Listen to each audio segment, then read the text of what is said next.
he was my support. You know, I knew that he was always there, and that's what I've really, really, really missed. An Upstate widow is on a mission to bring an end to distracted driving. Her husband was hit and killed last year while riding his bike. According to the Highway Patrol, a witness says the driver of the car appeared to be using a phone while speeding. She has since been charged. 7 News reporter Nicole Smith talked with the victim's wife. Nicole, what's her message to the community? Well, Tom, there's a bill in the State House that would toughen the penalties for distracted drivers. She says she wants that bill passed, but she says she also wants people to see how this tragedy has affected her family.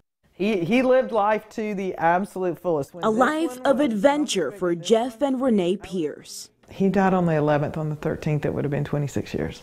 A husband, she says, left priceless memories for their 2 sons. He and his son, his 14-year-old, used to collect rocks everywhere they'd go. It was after taking his son to practice last July when Pierce says her husband was riding his bicycle as he's done for years. He loved it. On New Cut Road near Reunion Road, troopers say a driver ran into the back of Pierce's bicycle. We actually came upon the accident,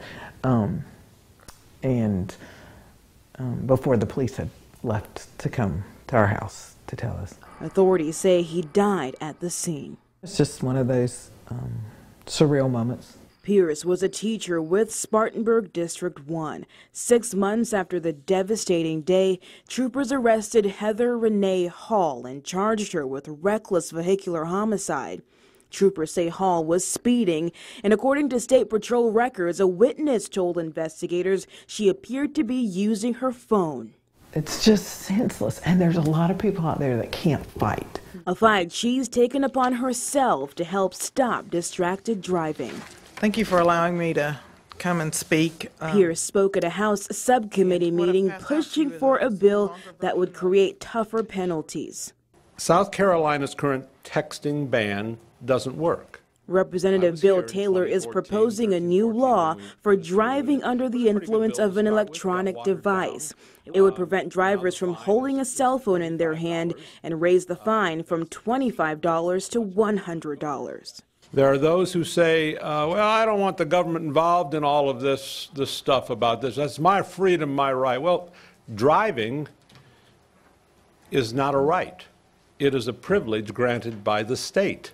Pierce is pushing for change as she continues mourning her husband's death. I still have notes from him on my mirror that he would give me, you know. He'd put a little note, and you're great. She says she just doesn't want anyone else to end up in her shoes. But if it changes one, and that one person was a person that might have hit somebody or might have caused an accident, then it's worth the change. And when I contacted Mrs. Pierce today, Tom, about our interview, I actually got a text response from her saying she was driving. So she says she also wants people to know that the technology is there to help prevent distracted driving, Tom. So Nicole, how about this bill to fight distracted driving? Where does that stand in the legislature? Right. Well, we checked last, and at last check it was in committee. So there has actually not been an actual vote on it yet, but we'll definitely keep everyone posted about its developments, That Tom. we will. Nicole, thank you.